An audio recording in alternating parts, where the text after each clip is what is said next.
श्री हरि।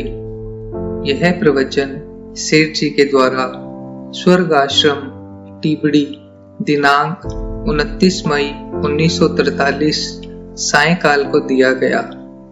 प्रवचन संख्या 1। विषय: जीते जी मुर्दा बन जावे उसी का नाम जीवन मुक्त है। इसमें शुकदेव जी मुनि का दृष्टांत दिया करते हैं। उनके ऊपर चाहे धूल डालें चाहे पुष्प, उनके दोनों समान ही हैं। साधक को तृण से भी नीचा और वृक्ष की तरह सहनशील हो जाना चाहिए। तृण के माफिक अपनी इज्जत माने, इससे अहंकार का नाश होता है। शरीर जो है वह मुर्दा ही तो है। मरने के बाद इसका चाहे मान करो चाहे अपमान। इस प्रकार जीते जी अपने को मुर्दा बना लेवे तो क्या परिश्रम होता है, क्या बाधा आती है। परेच्छा से कोई काम मन के प्रतिकूल होने पर क्रोध आता है। देवेच्छा से होने पर उतना ज्यादा नहीं आता, थोड़ा बहुत आता है किंतु उतना नहीं आता। परेच्छा से होने वाले में क्रोध आता है किंतु देवेच्छा से होने पर क्रोध कम आता है और अपने से बलवान पर क्रोध कम आता है। प्रश्न: परमात्मा में एकाकार वृत्ति कैसे रहे? उत्तर: सत्संग से, नाम जप से, वैराग्य से और भगवान के ध्यान का अभ्यास लगातार करने से। खूब करें। जब ध्यान, सत्संग, वैराग्य यह मुख्य है। अपने को कोई मान देता है, बढ़ाई देता है तो इसकी चाहना स्वाभाविक हो जाती है, क्योंकि इसकी चाहना अनंत काल से है। यह कोई आज की नहीं है, यह स्वतः सिद्ध ही है। मान बढ़ाई चाहना रोग है, यह मनुष्य की बीमारी है। इस बीमारी की कोई औषध दवाई नहीं है, पर चेष्टा करें तो यह बीमारी मिट सकती है। मान बढ़ाई मिटाने के लिए गहरा विचार नहीं करते, विचार भी नहीं करते और विश्वास भी नहीं है, दोनों बातें ही हैं। शास्त्र कहता है, उस पर विश्वास नहीं है। खतरे की चीज से बचने के लिए शास्त्र उसे विष के तुल्य मानता है। मान बढ़ाई को प्लेग की बीमारी समझें, विचार करें, सोचें कि इसका क्या नतीजा है। सोचने पर नतीजा यही निकलता है कि यह बड़ी खतरनाक चीज है। विचार करें तो अपने में ये दोष घट नहीं सकता। यदि दोष घट जावे तो सिद्धांत जोरदार नहीं, कच्चा सिद्धांत है।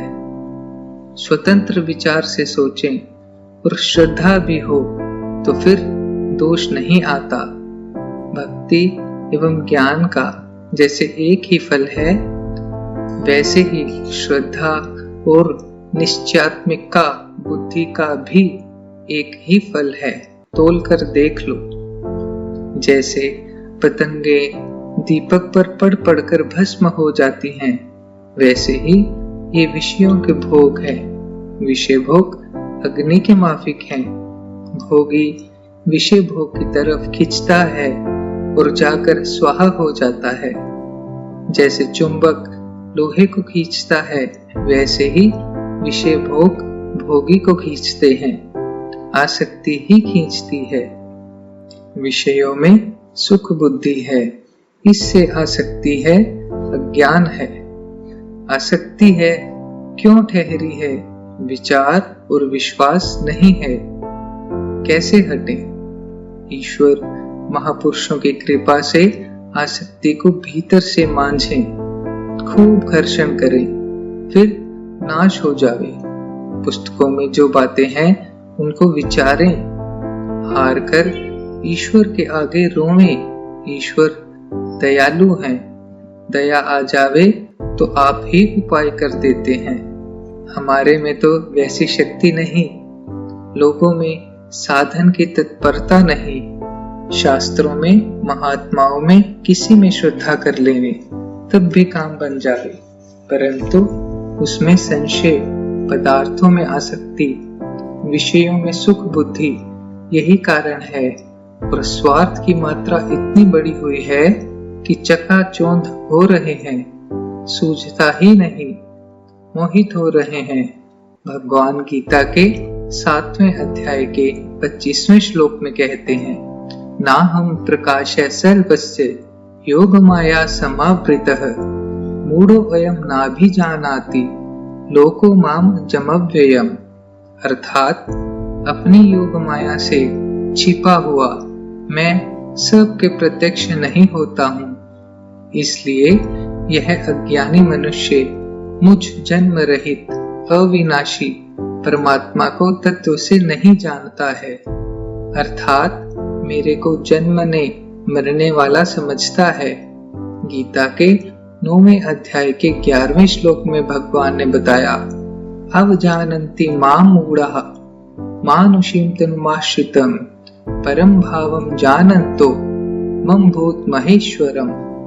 अर्थात ऐसा होने पर भी संपूर्ण भूतों के महान ईश्वर रूप मेरे परम भाव को न जानने वाले मूढ़ लोग मनुष्य का शरीर धारण करने वाले मुझ परमात्मा को तुच्छ समझते हैं। अर्थात अपनी योग माया से संसार के उद्धार के लिए मनुष्य रूप से विचरते हुए मुझको साधारण मनुष्य मानते हैं, भगवान का तिरस्कार करते हैं। इससे मोहित है भगवान के शरण चले जावें तो बेड़ा पार है। गीता के 7वें अध्याय के 14वें श्लोक में भगवान ने बताया, देवी होशा गुणमयी मम माया दुरत्यया मामेव ये प्रपद्यन्ते माया मेताम तरन्ति ते। अर्थात क्योंकि यह अलौकिक अर्थात अति अद्भुत त्रिगुणमयी मेरी योग माया बड़ी दुरस्तर है, परंतु जो पुरुष मेरे को ही निरंतर भजते हैं वे इस माया को उल्लंघन कर जाते हैं, अर्थात संसार से तर जाते हैं। भगवान कहते हैं, जो मेरी शरण हो जाता है वह संसार से तर जाता है। आसक्ति एकदम समझ में आती है। शरीर में, मान बढ़ाई में क्रोध बुरी चीज है, इसको विचार द्वारा बुरा समझें और हटाना भी चाहिए, किंतु स्वभाव से लाचार हो जाते हैं। यही बात काम की और लोभ की भी है। विचार द्वारा समझते हैं, हटाना भी चाहते हैं, पर हटाने का काम पड़ता है तो स्वभाव के दोष से कठिनाई पड़ जाती है। वह कैसे हटे? विचार द्वारा और दृढ़ रहे तथा ईश्वर, महात्मा, शास्त्र में श्रद्धा करें, उसे वीरता द्वारा हटावें। निश्चय बिना शूरवीरता आवे नहीं। विचार द्वारा दृढ़ निश्चय करें कि यह ठीक नहीं है, प्रत्यक्ष में हानिकारक है। बार बार निश्चय करें और जोर लगावें तो हट सकता है, वैराग्य हो जावे। दुख बुद्धि से अनित्य मानकर वैराग्य करें। वैराग्य वृत्ति बड़ी दामी है। वैराग्य होता है किंतु क्षणिक होता है, कायम नहीं रहता, हट जाता है। अपने तो खूब सावधान रहें। काम और आसक्ति है उसको बुद्धि द्वारा मन के वश में करके मारे। विचार ही प्रधान है। भगवान के वचनों में विश्वास करके आत्मा बलवान है ही, फिर बुद्धि द्वारा निश्चय करके मन को जीतें, फिर आत्मा को मिलाकर उसको जीत लेवें। भगवान की भक्ति द्वारा भी उसको जीता जा सकता है। बुद्धि द्वारा मन को समझावें कि संसार के पदार्थ क्षणिक और नाशवान है। गीता के 5वें अध्याय के 22वें श्लोक में आया है, ये ही संस्पर्शजा भोगा दुःखयोन्य एव ते आदनन्तवन्तः कौन्तेय न तेषु रमते बुधः। अर्थात जो यह इंद्रिय तथा विषयों के संयोग से उत्पन्न होने वाले सब भोग हैं, ये यद्यपि विषयी पुरुषों को सुख रूप भासते हैं, तो भी निसंदेह दुख के ही हेतु हैं और आदि अंत वाले अर्थात अनित्य हैं। इसलिए हे अर्जुन, बुद्धिमान विवेकी पुरुष उनमें नहीं रमता। जितने भोग पदार्थ हैं दुख रूप हैं, आदि अंत वाले हैं, अनित्य हैं, जो ऐसा जानते हैं वे उनमें नहीं रमते। असली चीज वैराग्य है। वैराग्य और उपरति बनी रहे, उसके लिए जब ध्यान, स्वाध्याय तथा सत्संग करते ही रहें। एक उपाय और है, भगवान के सामने रोते ही रहें, इससे भी काम बन जाता है। जोश दिलाने से भी काम बन जाता है। खूब जोश दिलावे। अपने तो धर्मात्मा बनना है, यह दृष्टि कायम रखें, तो फिर आत्मबल बढ़कर काम सिद्ध हो जाता है।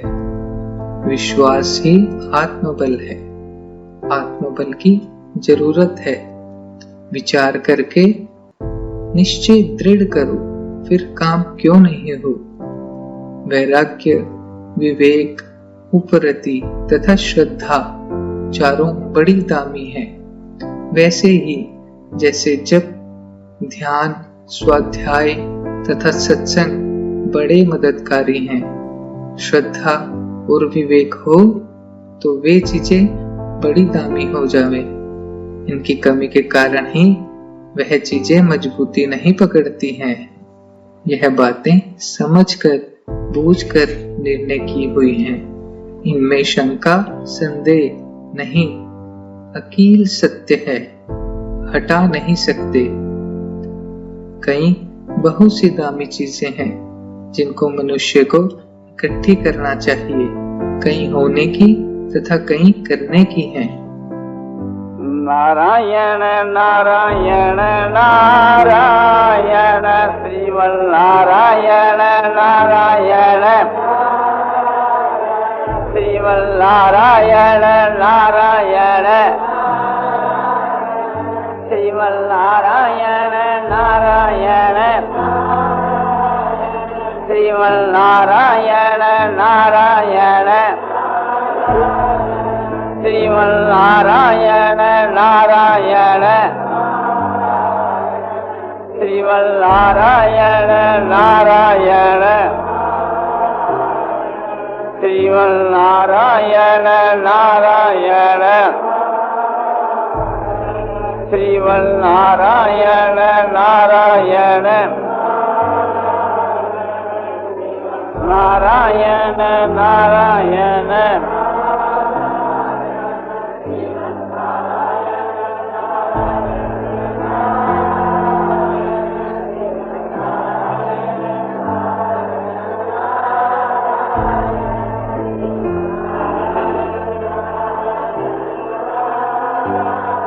आनंदमय पूर्णानंद अपारानंद शांतानंद घनानंद अचलानंद ध्रुवानंद नित्यानंद बोधस्वरूपानंद ज्ञानस्वरूपानंद आनंद जी आनंद शांति शांति शांति।